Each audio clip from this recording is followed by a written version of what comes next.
Ahora, ahí está. Ahí está Josefina, también que nos está saludando por el chat. Elmita, Grecia, buenas noches también. No sé si siguen entrando más porque aquí ya perdí la pista.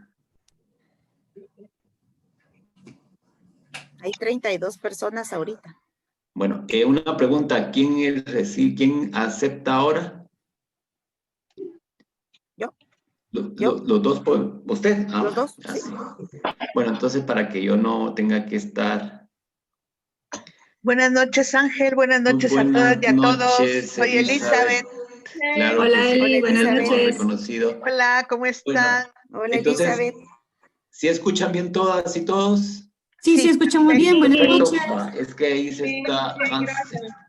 está hablando de fallo del audio, pero veo que los demás están bien. Bueno, entonces vamos, acuérdense que este curso, que va a ser breve, son 4 sesiones, surgió como una idea tomando como pretexto, porque es un auténtico pretexto, el domingo 15, el Netflix van a lanzar la 4ª temporada de la serie La Corona. Quiero aclarar que no es fuerza haber visto la serie. O sea, insisto en que es un pretexto, ¿ya? Para que tomamos para poder hablar de historia de Inglaterra. Insisto que va a ser breve, pero la conducción, digamos, la línea argumental de lo que vamos a estudiar de historia de Inglaterra, que va a ser así un pasón muy, muy rápido, es la monarquía. Es decir, las monarquías son las que nos van, la monarquía es la que nos va a servir como hilo conductor para poder ir analizando todo el proceso correspondiente a distintos periodos de la historia inglesa. ¿De acuerdo? Es decir, no se vayan a sorprender que vamos a estar hablando de las dinastías, que precisamente vamos a ver las dinastías reinantes, pero junto con ese análisis de los nombres y lo demás, iremos incorporando elementos importantes para poder comprender esa parte de la historia de Inglaterra. Y para eso vamos a entrar ya de lleno a unas diapositivas que prepare para la ocasión. Y así ya tenemos mejor ilustrado todo. De hecho, lo que veremos es también una cuestión bien importante en la historia de Inglaterra, es que Inglaterra, por su misma posición geográfica, va a tener poca influencia de Roma, es decir, no hay una gran romanización como podríamos encontrar en Francia, por lo cual tendrá como característica esencial por esta misma circunstancia que vamos a encontrar que la sociedad inglesa tiene un sistema feudal muy particular. De hecho, el feudalismo entra de lleno a Inglaterra de la mano de la invasión normanda, por lo cual veremos cómo el sistema feudal francés va a determinar la manera en que se va a organizar Inglaterra. De hecho, vamos a empezar, debido al tiempo, no vamos a analizar, por ejemplo, el periodo danés, o el periodo anglosajón, que también es muy importante en Inglaterra, sino partiremos desde el momento de la invasión normanda, en 1066, en la batalla de Hastings, que es el que marca precisamente el ingreso, sí, totalmente, ya con todas sus características propias, del modo de producción feudal. No quiere decir que antes no existiera feudalismo, existía el feudalismo, pero con la connotación que veremos a partir de Guillermo, es el que le va a dar como las características esenciales que también permitirá, esas mismas características esenciales, va a permitir el surgimiento de una serie de entrevistas, de instituciones, perdón, de una serie de instituciones que van a ser muy particulares de Inglaterra y que todavía perduran en la actualidad. ¿Ya? Una de las cosas que más llama la atención, entre tantas, que podemos estudiar de la historia de Inglaterra, es el hecho que no tienen una constitución escrita. Pero sí existe un sistema constitucional. Un sistema constitucional que va a irse desarrollando a lo largo de sus distintas fases históricas, de sus distintos procesos históricos, pero que va a ir conservando puntos esenciales que van a surgir precisamente en la segunda mitad del medioevo, que es lo que se va a denominar como la Baja Edad Media. De hecho, a partir de 1066 ya podríamos hablar que Inglaterra se está incorporando, digamos, a todo este proceso global del medioevo en Baja Edad Media, que es lo que marca, digamos, este proceso que vamos a estudiar. Entonces, hoy nos vamos a dedicar unos 45 minutos, porque también la idea no es aburrirles. Nos vamos a dedicar a analizar la monarquía feudal en Inglaterra en los siglos XI y XII. Aquí yo seguí cometiendo el error de poner 12 y 12, como lo puse en el mail, pero es 11 y 12, digamos. Esa es la monarquía que vamos a estudiar. Hay un libro precioso que está en la biblioteca central de la Universidad de San Carlos, que precisamente se titula así, La monarquía feudal en Francia, en Inglaterra, siglo XI y XII. Y asocian a las dos porque prácticamente Inglaterra y Francia van a irse forjando paralelamente, aunque van a tener características totalmente distintas.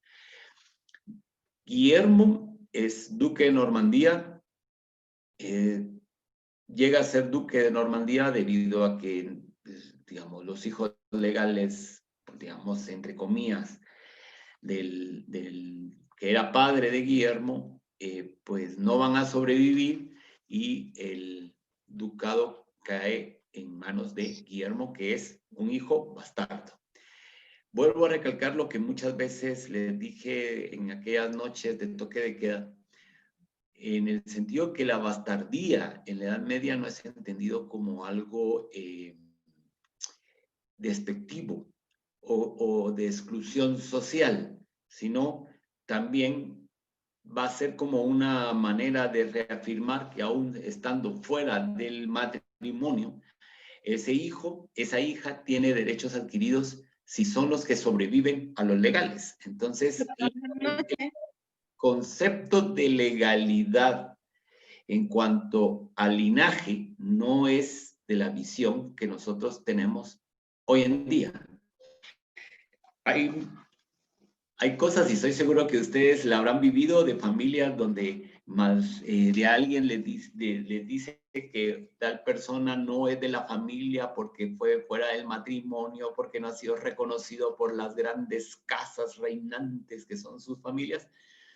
Y cuando uno analiza cómo era en esta época, resulta que vamos a tener a un Guillermo, que era bastardo, llega a ser duque de Normandía, y por estas alianzas, estos entresijos familiares, cuando muere el último rey de descendencia anglo-danesa, que va a ser Eduardo el Confesor, porque este hombre era un monje, resulta que al final no hay quien suceda al padre de este monje, pues lo llaman a él, se muere sin descendencia, y entonces el que está, digamos, en la línea de linaje son varios sobrinos, y entre estos sobrinos está Guillermo, que al darse cuenta que otras personas han tomado la corona de Inglaterra, pues decide invadir, ¿verdad? Y entonces se va a llevar a cabo la invasión, y que se va a dirimir en una batalla que es la batalla de Hastings, por la cual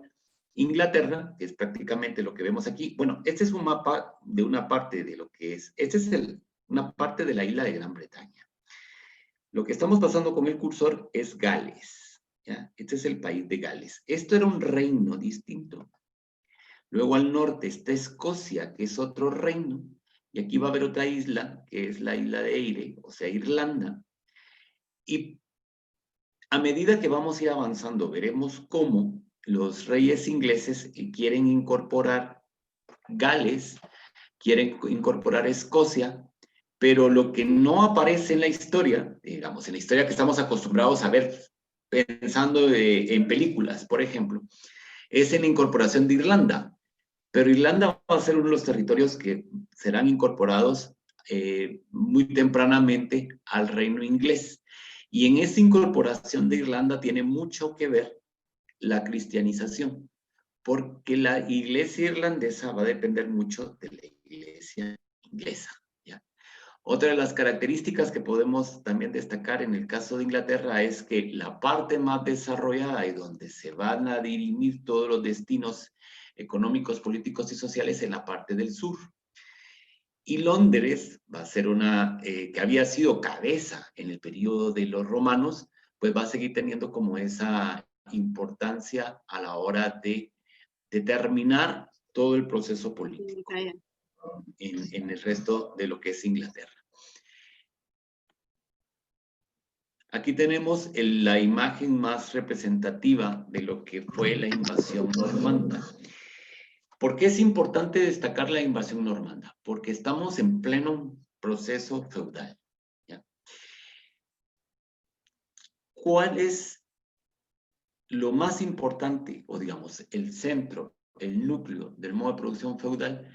El modo de producción feudal, nos lo han dicho así, digamos, mecánicamente, que se va a caracterizar. Hay alguna pregunta aquí, creo. Vamos a ver. Ahí ya se me fue la pregunta.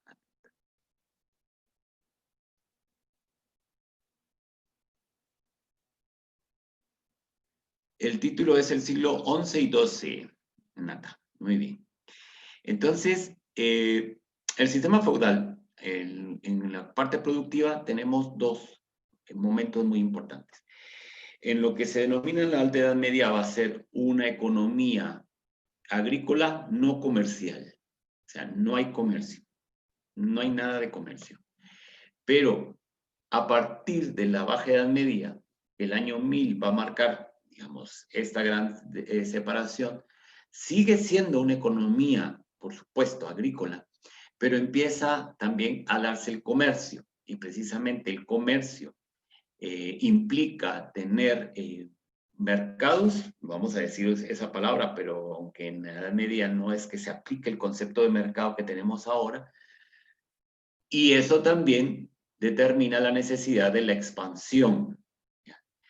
¿Y quiénes van a dominar en este instante? Aquellos señores feudales que son más fuertes y muchas veces más fuertes que los mismos reyes. Es el caso de los grandes ducados que vamos a tener en lo que hoy es Francia. El duque de Normandía tenía más poder que el rey de Francia. El duque de Borgoña tenía más poder que el rey de Francia. El duque de Aquitania también, digamos, van a ser como los tres grandes ducados que van a dominar la política francesa, la economía francesa del periodo que estamos analizando. Pero por la relación de vasallaje, que es propia también de la Edad Media, veremos que Guillermo, como duque de Normandía, tiene que rendir vasallaje al rey de Francia. Y por lo cual vamos a ver, en el transcurso de lo que vamos a ir analizando, esos grandes conflictos que habrán entre Inglaterra y Francia, precisamente porque el rey francés exige vasallaje al rey inglés, no por ser rey de Inglaterra, sino por ser señor de un territorio, de un reino que él domina, que es el reino de Francia. Pero el concepto de dominio no es tampoco el concepto del dominio que manejamos ahora, porque el concepto del dominio de los reyes sobre los señores feudales se entiende de una manera nominal, pero no efectiva. ¿En qué sentido nominal? En el sentido que los reyes de Francia, por ser los primeros reyes consagrados, entonces tienen esa aureola, que ahí se empieza a construir ese concepto del poder divino de los reyes, el origen divino de los reyes. Entonces conservan esa aureola de santidad que les va a conferir el hecho de ser consagrados por el Papa o por el legado que va a llegar en representación del Papa, porque es el momento también donde todo el entramado, digamos, todo el sistema de lo que ahora llamamos en Europa, que en aquella época se denominaba cristiandad, su centro va a estar en el papado. Es decir, el papa es como el árbitro, como el garante, el que dice, bueno, este señor que gobierna aquí, esta señora que gobierna allá, son legítimos porque lo digo yo, por decirlo de una manera. Ahora bien, junto con los problemas que vamos a empezar a ver por estas relaciones de vasallaje entre Inglaterra y Francia, también existen problemas de vasallaje entre el emperador y el papa. Vamos a ver, Olita Pérez pregunta. Dice, sé que me estoy adelantando varios siglos, pero más adelante, cuando lleguemos a la descomposición del régimen feudal, me gustaría aprender cuáles fueron las condiciones que posibilitaron a Inglaterra que se diera la acumulación originaria. Lo vamos a ver con los Tudor. Con los Tudor vamos a entrar a esa descomposición precisamente del feudalismo. Ahora estamos cuando el feudalismo prácticamente se está consolidando en Inglaterra, que va a ser un momento sumamente crucial, digamos, para la historia inglesa, y que prácticamente en la historia vamos a ver que, como diría Brudel, encontramos momentos donde son tiempos cortos, pero que van a determinar cómo van a ser esos tiempos medios para esos tiempos largos o procesos de largo alcance. La invasión normanda, que parece tan, que lo repetimos, bueno, en 1066 invadió Guillermo Conquistador Normandía y ganó en la batalla de Hastings, que pareció esa elección. Fue un terremoto en toda la cristiandad de la época. Ya les he comentado, porque muchas y muchos de ustedes me han oído esto decirlo hasta la saciedad, y ya les he comentado cómo hasta en las guerras de reconquista en Castilla y en Aragón, en este caso en Aragón, tuvo repercusiones la invasión normanda. Y se los he recomendado muchísimo un libro que se llama El Puente de Alcántara, ahorita acabo de ver unas publicaciones muy buenas sobre el sitio de Barbastro. Bueno, Barbastro es un pueblo del norte de Aragón y está sitiado porque Barbastro en ese momento es un reino taifa. Bueno, ya los que han estudiado historia de España saben a qué me refiero con reino taifa. Está rodeado por los francos. Los francos son los franceses, lo que ahora llamaríamos los franceses. Pero estos francos son militares, son guerreros, que no es que peleen por esa causa, sino pelean porque, por un lado, porque el señor feudal al cual deben vasallaje ofrece apoyo, o vamos a encontrar una serie de caballeros que se dedican a la guerra porque es su manera de sobrevivencia, de manutención. Son lo que podríamos denominar ahora mercenarios. Pues resulta que de la noche a la mañana estos francos se van porque les llega las noticias de que Guillermo está equipando una armada para invadir Inglaterra y para ellos les da más réditos ir a invadir Inglaterra, donde van a poder obtener muchísimos mayores prebendas que vencer a un pueblo como es este, donde ya saben que todo ya está repartido prácticamente y únicamente lo que tienen que hacer es cobrar lo suyo. Hay otro dato anecdótico, porque esto es pura anécdota, que es cuando se da la batalla de Normandía pasa el cometa Halley. Si tuviéramos entera esta representación gráfica, veremos que aquí está el Halley, que va a estar representado en todos los manuscritos que se hicieron donde se narra la batalla de Hastings. Vamos a ver, y también hay una cuestión interesante en esta imagen, porque nos está demostrando avances tecnológicos que van a permitir el triunfo de los normandos sobre los anglosajones y los daneses que están en la isla, ¿de acuerdo? Entonces, como pueden ver, estos van a caballo, aquí no, estos no están a caballo, estos llevan lanzas, estos están con unas hachas. Entonces, aquí ya vemos unas diferenciaciones tecnológicas que van a permitir.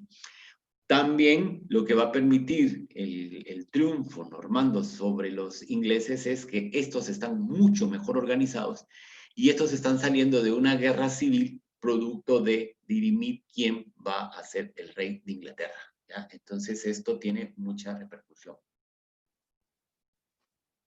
Guillermo llega a Inglaterra y para evitar lo que había hecho él y los otros caballeros en Francia, va a instaurar un sistema feudal distinto. Ya veremos más adelante a qué nos referimos. Aquí ya tenemos, digamos, un panorama escrito de qué es lo que significó la conquista normanda de Inglaterra del siglo XI después de Cristo.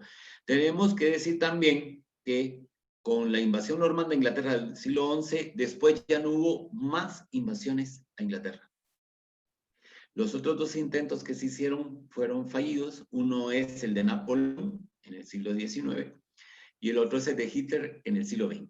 ¿Ya? Pero después ya nadie se había atrevido a invadirlos directamente. Bueno, hay otra fallida que fue la de Felipe II con la felicísima armada que se va a hundir en el Canal de la Mancha, que está representado en la película de Isabel la Reina Virgen, donde ella está rezando, llorando enfrente de las costas de Calais y mira que se destruyen y se pone a rezar.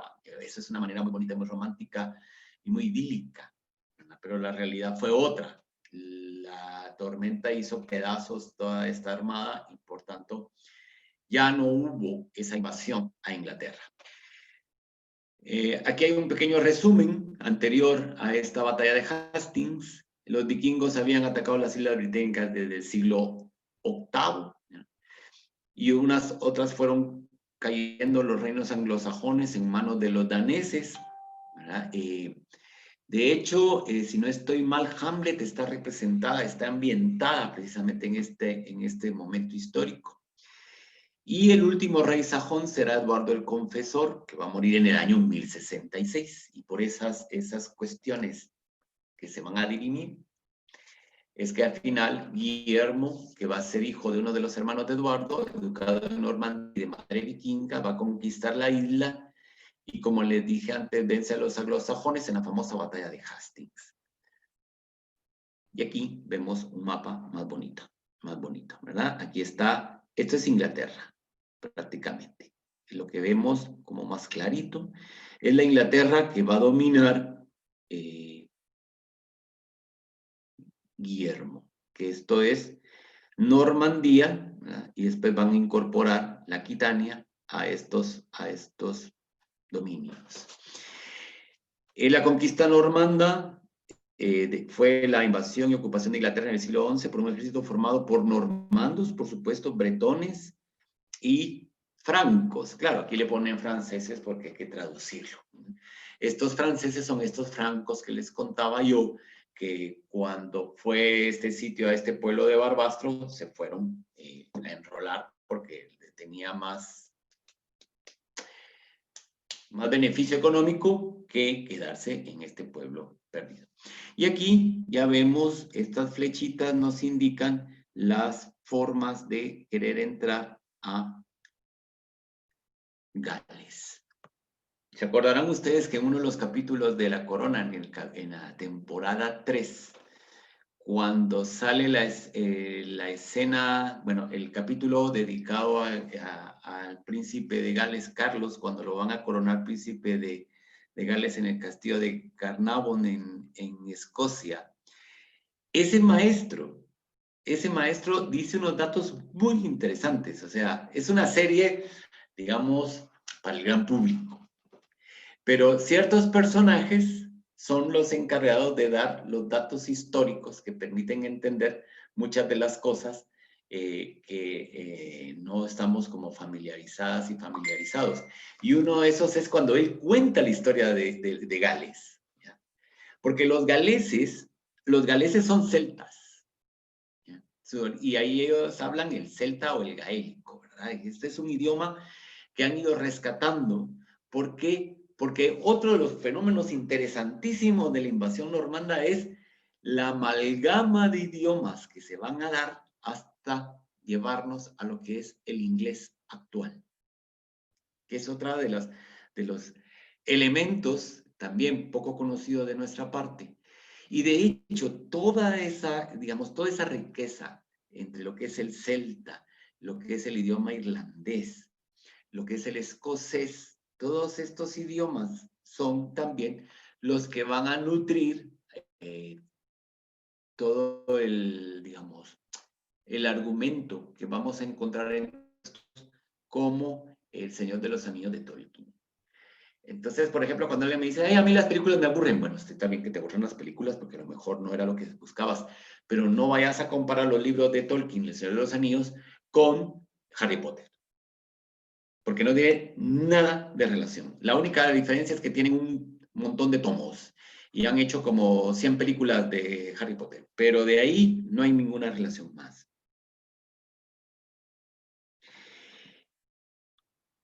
Hans nos dice, es retroceder 2 siglos, creo, lo que de la invasión de Gran Bretaña por parte de los vikingos. Los vikingos influyeron sobre los ingleses o Alfredo no lo permitió. Hay influencia vikinga, por supuesto. Inglaterra está compuesta por muchas influencias. Y hay una característica que vamos a empezar a ver también. Por esa misma relación de Inglaterra con Normandía, es que la identidad inglesa no es tan fuerte en términos dentro de lo que hoy es el Reino Unido, como lo es la identidad galesa y la identidad escocesa. ¿Ya? Porque si ustedes se ponen a pensar ahora, bueno, ¿podemos hablar de una identidad escocesa? Sí. Ya si pasamos a ver que es realmente propiamente de Escocia y que fue incorporado de Inglaterra y que ellos creen que es propio, eso ya sería otra discusión sumamente interesante. ¿Hay una identidad galesa? También. Muy fuerte, por supuesto que sí. ¿Hay una identidad irlandesa? Sí. También la hay. Pero los ingleses, por la misma característica de ser al final invasores de todos estos territorios, al final se quedan sin una identidad determinada. ¿Qué es ser inglés? Aparte de la bandera de Inglaterra y del equipo que tienen en la selección de fútbol, pues no está tan marcado como lo podemos encontrar con nosotros, pero es precisamente por estos procesos históricos que estamos analizando aquí. Bueno, había otra opinión muy interesante que me ha gustado también, te lo vamos a leer, que es cuando Natalia nos dice que no le extraña para nada su excelente programa para formarse como filólogo. Exactamente, todas esas tradiciones surgen de aquí, ¿ya? De estas tradiciones orales. La tradición oral marca muchísimo también en el tema de la identidad. Y obviamente, tradición oral e identidad va íntimamente relacionada con lo que son las historias míticas de los orígenes de los pueblos. La tienen los celtas, la tienen los escoceses, la tienen los irlandeses. Y los ingleses, pues también fueron construyendo estas historias, por supuesto, ¿ya? Y de hecho, cuando leemos las obras de Shakespeare, recoge muchísimo esa tradición oral inglesa que vamos a ver representadas en estas obras, ¿de acuerdo? Bien. Aquí lo que estamos viendo, que está mareante porque la fotita era muy chiquitita, pero no lo vamos a leer, es el primer texto que empezamos a encontrar, donde veremos que existen palabras en inglés, palabras en francés y palabras en latín, porque aunque fue muy vago la llegada del latín a estas regiones, va a ser también muy levemente uno de los idiomas que va a influir en la formación del inglés.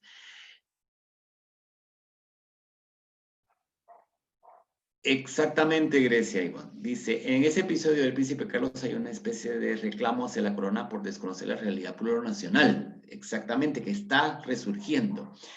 Los nacionalismos como el escocés y el galés van a tener muchísima fuerza a partir del siglo XIX dentro de todo el ámbito del romanticismo, que es también donde nacen los nacionalismos de otras regiones de Europa, ¿de acuerdo?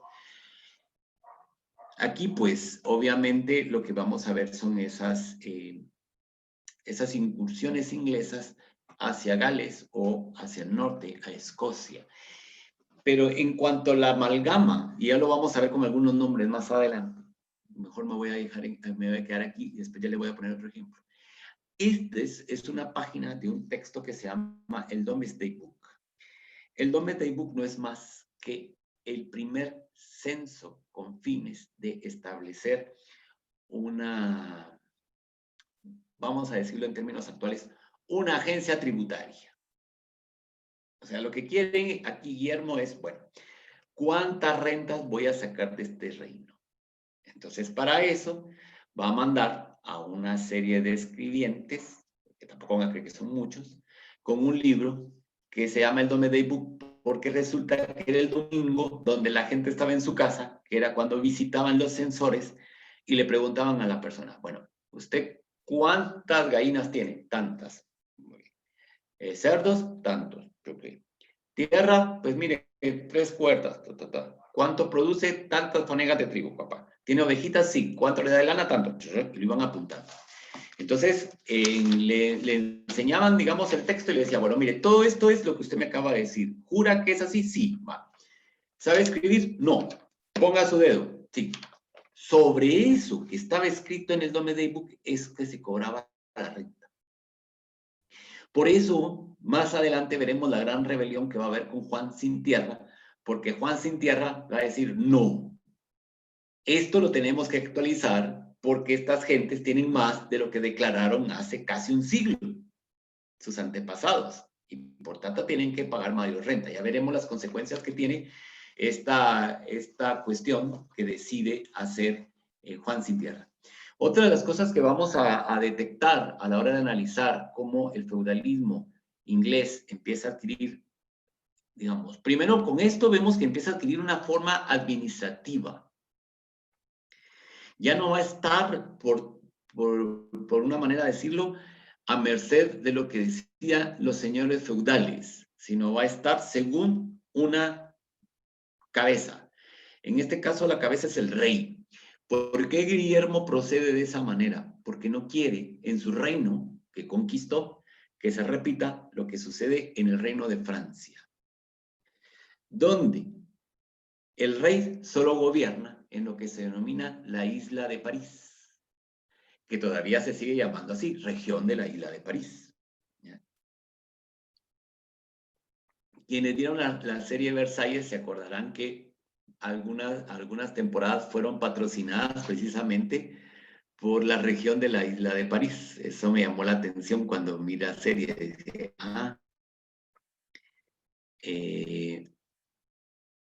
dice que hay 2 personas esperando, pero no sé qué hacer aquí. ¿Verdad? Entonces, esa es la importancia que tiene esto. Como ven, ya son estructuras administrativas que siempre dentro del modo de producción feudal están. Obviamente que con esto lo que Guillermo quiere es restar poder a los señores feudales. Pero junto con el restar poder a los señores feudales, tenemos una institución feudal por excelencia que es la iglesia. Y aquí nos topamos con 2 realidades. Una es la iglesia inglesa y otra es la iglesia normanda. ¿Quiénes dan los privilegios en Francia? Los privilegios en Francia los da el rey y los delega en los señores feudales, los privilegios eclesiásticos. En Inglaterra, ¿quién da los beneficios eclesiásticos? Los da el Papa. ¿Por qué? Había una tradición oral que cuando ya empezó a ser cuestionada, se fundamentó en un documento que fue fabricado ahí falsamente. Ahora ya podemos decir que es falso, pero en aquella época se declaró válido. Y es un documento donde supuestamente se consigna que Constantino le dona al Papa Silvestre II el mundo. Y entonces el Papa se reserva para sí los reinos, los territorios que son islas. ¿Ya? De ahí deriva un principio fundamental jurídico de aquella época que es el jure insolorum, es decir, el derecho de islas. Derecho de islas, que es el que se va a aplicar cuando empiecen los reclamos de Portugal a Castilla por la expansión castellana a lo que hoy es América, y que se va a zanjar con las bulas Intercetera 1 y 2, 4 siglos después de lo que estamos hablando. Para que vean cómo todo va interrelacionado de una cosa como la que estamos hablando. Y entonces aquí vamos a empezar a encontrar los primeros conflictos. ¿Por qué? Porque Guillermo está acostumbrado al sistema francés, pero resulta que Inglaterra entra dentro de otro sistema a la hora de estas prebendas. Tendrá consecuencias esto, tendrá unas consecuencias que van a derivar a un enfrentamiento total entre la monarquía, el rey del momento, con el arzobispo de Canterbury, que era la iglesia primada de Inglaterra, y que va a derivar en el asesinato de Thomas Becket, que también Shakespeare tiene una obra preciosa del asesinato de Thomas Becket. Bien, sigamos pues. ¿Quiénes van a ser los sucesores de Guillermo el Conquistador? Bueno, Guillermo el Conquistador, sus grandes aportes, el Domesday del Book, y luego que no les va a conceder tanto poder a los señores feudales, sino que los señores feudales van a depender de él, a diferencia de Francia, donde el rey depende de los señores feudales. Aquí no, Guillermo no quiere, insisto, repetir este defecto, como él lo denominó, va a poner zanjado que les va, ¿por qué? Porque las prebendas que les va a dar a los señores feudales van a ser de él. Y entonces aquí vamos a tener que Guillermo va a gobernar de 1066 a 1087 Inglaterra, luego su hijo, Guillermo II, al 1100, aquí es de 1087 a 1100, que va a ser, se le va a llamar Guillermo Rufus, ¿ya? ¿Por qué? Porque era Barbarroja, ¿ya? Rufus viene de rojo, Barbarroja. Luego, Enrique I Beauclerc, que es el hombre sabio, ¿verdad? Beauclerc, ya vemos, es una denominación francesa. ¿Por qué? Porque el francés empieza a entrar, digamos, con fuerza. Y luego vamos a tener que Enrique no tiene hijo varón, sino una hija mujer, que es Matilde, pero Matilde se va a casar con alguien de la casa de Blois, que es Esteban. Entonces estos dos van a gobernar, pero van a provocar un periodo que se denomina la anarquía. Para quienes hayan leído el libro Los Pilares de la Tierra, digamos, todo lo de las cuestiones políticas de trasfondo de Los Pilares de la Tierra es esto. Es todo este conflicto que estamos viendo aquí. Y si ustedes se dan cuenta, y el autor lo dice así como de pasada, pero empieza a hablarse que existen comunidades de que solo hablan francés, pero no hablan inglés. Y también lo dice, en la corte se habla más francés que inglés. Y poco a poco, el inglés se empieza a imponer en la parte inglesa, pero obviamente que el norte de Inglaterra sí es de habla inglesa total. Pero la parte sur, que es donde se está dirimiendo todos estos procesos políticos, es bilingüe, porque son francés e inglés. Y de hecho vamos a encontrar muchos documentos bilingües de esta época, y algunos trilingües, francés, inglés y latín. Sobre todo las cuestiones jurídicas, eclesiásticas, van a ir en latín, francés, inglés y latín, ¿de acuerdo? Y Esteban de Blois, pues va a ser, digamos, como el que va a ponerle freno a estos problemas anarquistas, y con él va a terminar también este periodo de que es la transición entre la monarquía, entre la dinastía danesa y a la dinastía que vendrá, que es la dinastía Plantagenet. Los Plantagenet son muy importantes en cuanto al forjamiento de la consolidación de Inglaterra como reino, y también para ya plantearse estas expansiones a Gales y a Escocia. Muchos de los personajes Plantagenet los conocemos por películas. Por eso es que yo hago mucha referencia a películas, para que entonces de lo que estamos hablando o viendo en un árbol genealógico como el que tenemos ahora frente a nosotros,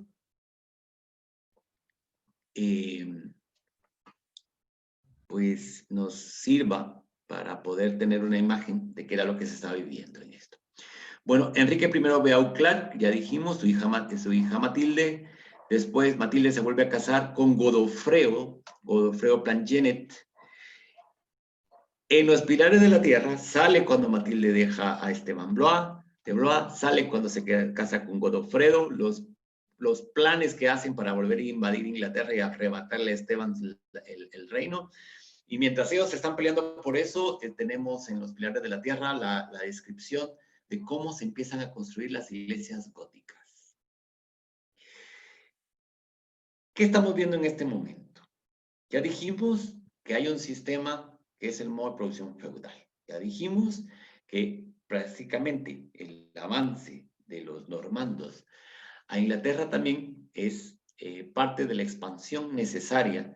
¿Por qué? Porque Normandía va a ser una zona donde ya se había desarrollado un mercado, ya había materias primas, ya había producción lanar. La lana empieza a ser uno de las monedas de cambio, ¿verdad?, de intercambio comercial, y Inglaterra va a empezar a crecer su producción de lanar gracias al ganado ovino, ¿ya?, que hay en abundancia, sobre todo en el sur, en aquellos grandes planicies del sur. Además, como llueve mucho, tanto en Normandía como en Inglaterra, pues hay suficientes pastos y por eso es la cantidad de ovejas que se van a desarrollar ahí.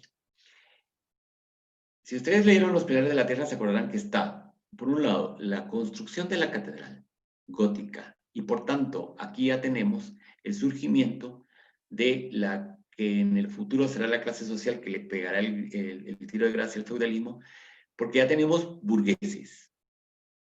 Ya no hay solo señores feudales, ya no hay solo siervos ligados a la tierra, sino ya empezamos a encontrar a una serie de personajes que se dedican a cosas que no son forzosamente la tierra. ¿Ya? Y destaca también algo muy interesante de señalar, el hecho que a la lana se empiezan a dedicar mujeres. La venta lanar va a ser una de las tareas que veremos a las mujeres intervenir. ¿Por qué? Porque también empieza a popularizarse la rueca para poder hilar. Y esto va a aumentar la producción de hilos, y estos hilos van a producir mejores prendas. La gente se empieza a vestir mejor, en el sentido de que más abrigada, y no tanto como lo vemos en el norte, cuando se están cubriendo con pieles, nada más. Aquí en el sur ya hay como mayor exquisitez en ese tiempo.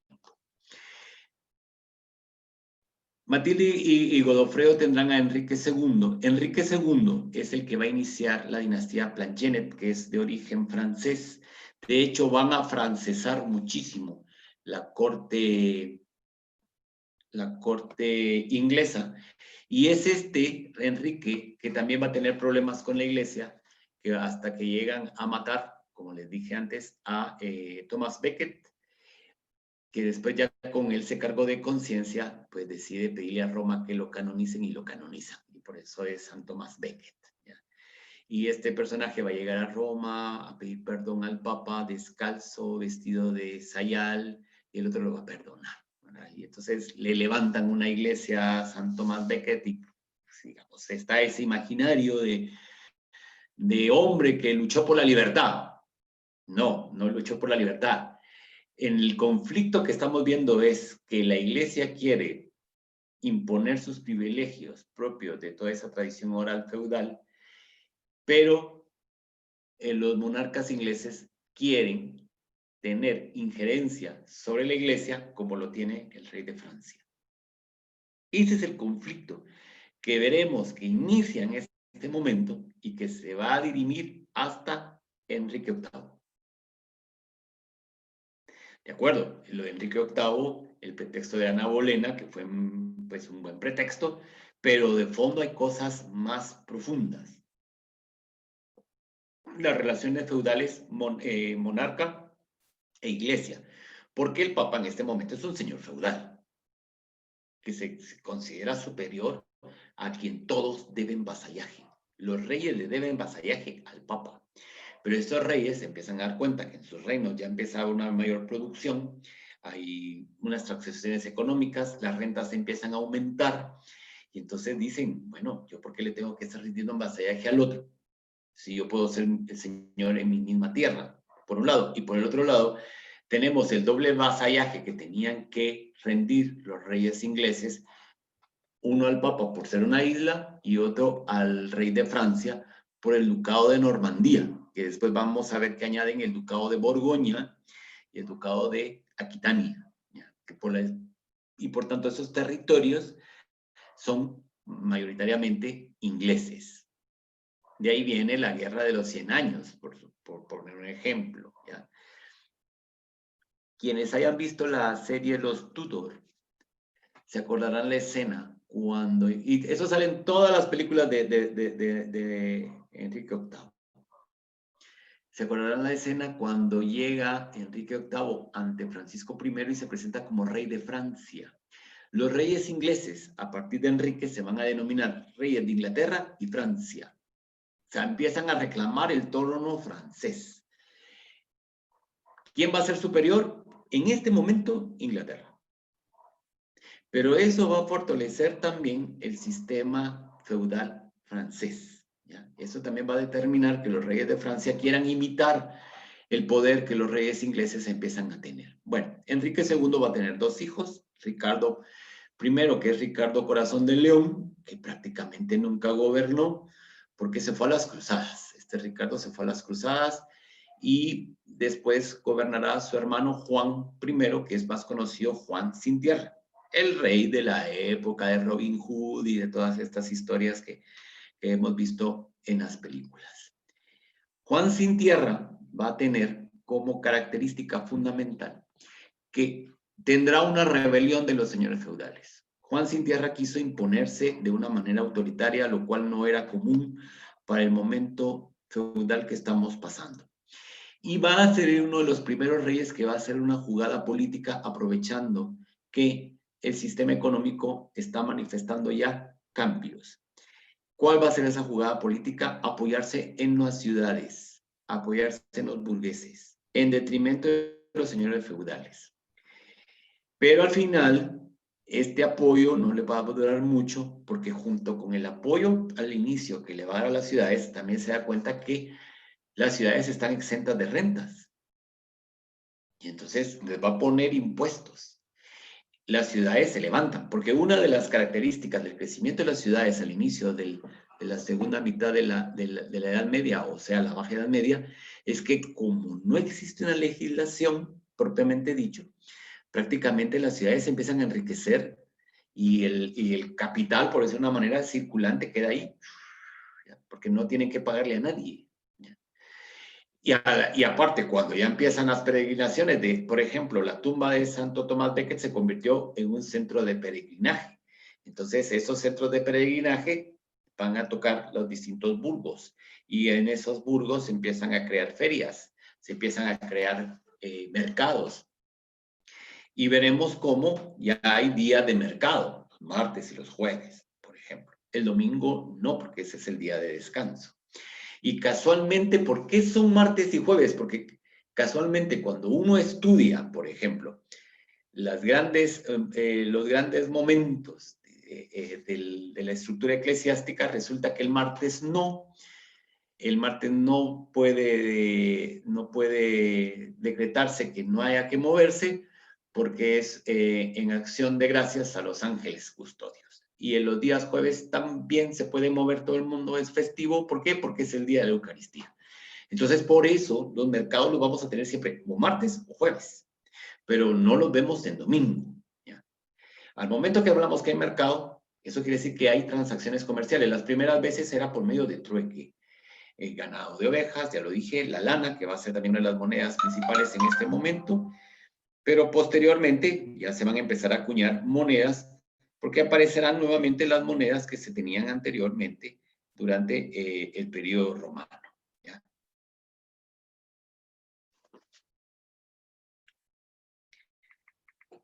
Bien, sigamos. Entonces, gracias a esas formas impositivas que va a tener Juan, no solo contra las ciudades, sino contra los señores feudales, todos se van a unir en rebelión y lo van a hacer firmar una carta magna. Aquí, con la Carta Magna del 1215, empieza el parlamentarismo inglés. Es, por decir de una manera, la inauguración, por tanto, del sistema que en actualidad todavía rige Inglaterra y que a la larga es lo que va a salvar a la monarquía inglesa, que empieza a permitir primero, cierto asesoramiento, hasta derivar en cierta dependencia del Parlamento. La Carta Magna de 1215 es el punto de partida también del constitucionalismo inglés. Previamente, ya dijimos, el Domesday Book era como el inicio, pero ese tenía más relación a cuestiones eminentemente de impuestos. Pero con la Carta Magna de 1215 ya vemos una relación entre los señores feudales y la monarquía y ponerle frenos al poder que tienen los reyes ingleses sobre el resto de los señores feudales. Bien, aquí ya tenemos, por tanto, la importancia que va a tener Juan, ¿verdad? Enrique III, Eduardo I, Eduardo II y Eduardo III, que estos son de la dinastía de los Plantagenet. Pero a partir de Eduardo vamos a ver que van a surgir dos casas importantes que van a determinar también el resto de la literatura y de la historia inglesa. Bueno, aquí este es el mapa de los Plantagenet de Inglaterra en el periodo de los Plantagenet. Miren, es muy interesante. Esto que estoy señalando aquí es la frontera entre los dominios británicos de los ingleses en Francia y el reino de Francia. Este era el reino de Francia. Esto que ven aquí. Este es el reino de Francia, ¿de acuerdo? Y aquí ya tenemos los dominios que corresponden a la casa de los Plantagenet, que son reyes de Inglaterra. Normandía, Anjou, Aquitania, Bretaña. ¿Ya? Como pueden ver, miren qué gran territorio. Y aquí ya vemos los primeros intentos de penetración de Inglaterra a Escocia, que van a estar representados precisamente por Eduardo I, Eduardo II. Estos Eduardos son los protagonistas de la película Corazón Valiente. Este es Eduardo I, Patas Largas. Este es Eduardo II, el que está casado con la que aparece ahí toda, que se enamora también del señor Wallace, que ahí sale claramente su tendencia homosexual y precisamente la manera en que la esposa de Eduardo II lo mata con complicidad de su hijo es tremendo. ¿Ya? Es una cosa violentísima, pero muy propia de la época. Y estos van a consolidar, por tanto, ya el ingreso, digamos, el avance inglés en Escocia. Y luego ya tenemos el avance en el norte de Irlanda hasta irse apoderando de toda la isla. Pero obviamente que la parte más anglófona, es decir, la que van a tener como mayor fuerza de penetración de la cultura inglesa, es lo que hoy llamamos la Irlanda del Norte. Por eso sus vínculos históricos que tienen con el resto de Inglaterra. ¿Verdad? Irlanda del Norte, que en la actualidad con lo del Brexit está provocando unos serios problemas. Van a surgir dos casas, la casa de Lancaster y la casa de York, que es la que vemos aquí, representada en este árbol genealógico, a partir de Eduardo III, ¿ya?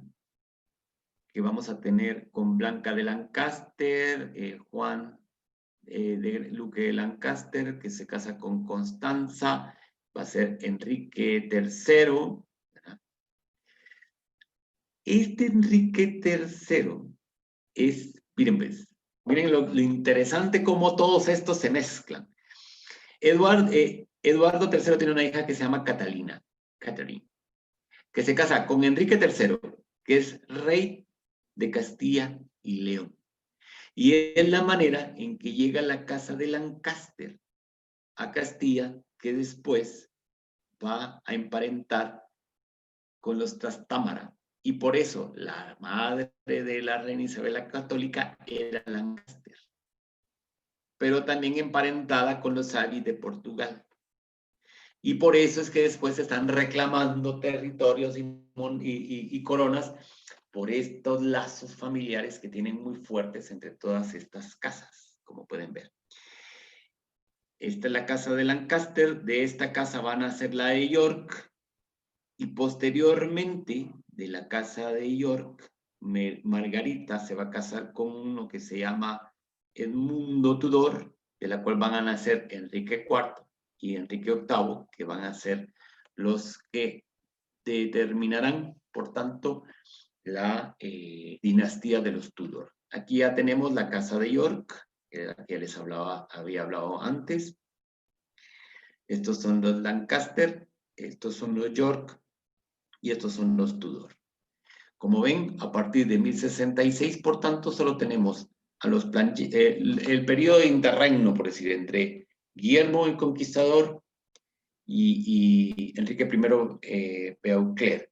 Enrique II ya es de los Plantagenet hasta Eduardo III, de ahí la dinastía de los Lancaster, los York y los Tudor. Con los Tudor, por tanto, llegamos a el periodo de transición del final del modo de producción feudal y el mercantilismo. Vamos a tener una guerra. ¿Por qué? Porque se van a pelear los Lancaster y los York por saber quiénes van a ser los reyes de Inglaterra, que es la famosa guerra de las dos rosas. Entonces vamos a encontrar para los Lancaster, que se identifican con una rosa roja, los York se identifican con una rosa blanca, y los Tudor van a incorporar las dos, que es este símbolo. ¿Ya? Si ustedes se dan cuenta también en la actualidad, cuando ven a los Windsor, suelen tener una rosa roja. Viene de todo esto, viene de aquí. ¿Ya? ¿Por qué? Porque los Windsor después quisieron hacerse muy ingleses. En conclusión, vamos a decir lo siguiente en esta primera sesión. Como pueden ver, cuando ya vemos en la Baja Edad Media de historia inglesa, que es prácticamente el momento en que Inglaterra se incorpora ya dentro de todo ese gran proceso globalizador medieval, la influencia de la monarquía va a ser francesa. Nacen precisamente dentro de esa visión francesa del poder, pero más que francesa en cuanto a cultura, sí, porque habla francés, pero en cuanto a visión medieval es normanda. ¿Ya? Acuérdense que los vikingos tienen el nombre de normandos. Vikingos y normandos son lo mismo. ¿Ya? Solo que en unos lugares les llaman vikingos y en otros le llaman normandos, las gentes del norte, porque para los que estaban en el centro y sur, estos venían del norte. ¿Ya? Hasta llegar a Enrique VIII, que es donde ya tenemos una mezcla entre franceses e ingleses, que ya también van a empezar a sobresalir con Enrique VIII. Después de Enrique VIII, ya tenemos, por decirlo así, una dinastía que la veremos más adelante, que son los Tudor, pero luego veremos que llegan los escoceses con los Estuardo. Luego de los escoceses de los Estuardo, vamos a ver que llegan los alemanes, que están hasta ahora, ¿ya? Porque los Windsor son de origen alemán, ¿de acuerdo? Muy bien, pues ahí nos quedaremos. Espero haber llenado las expectativas que tenían en este curso. Si tienen alguna pregunta, dudas, comentarios. ¿No? Bueno, hay una lista por si se quieren anotar, es para poder llevar así como una secuencia, ¿de acuerdo? Y nos veríamos entonces el día miércoles a las 7 de la noche con esta misma dirección. Siempre me hago bolas con las secuencias familiares. ¿Por qué la separación, perdón? Marce. Por cuestiones, son dos familias distintas.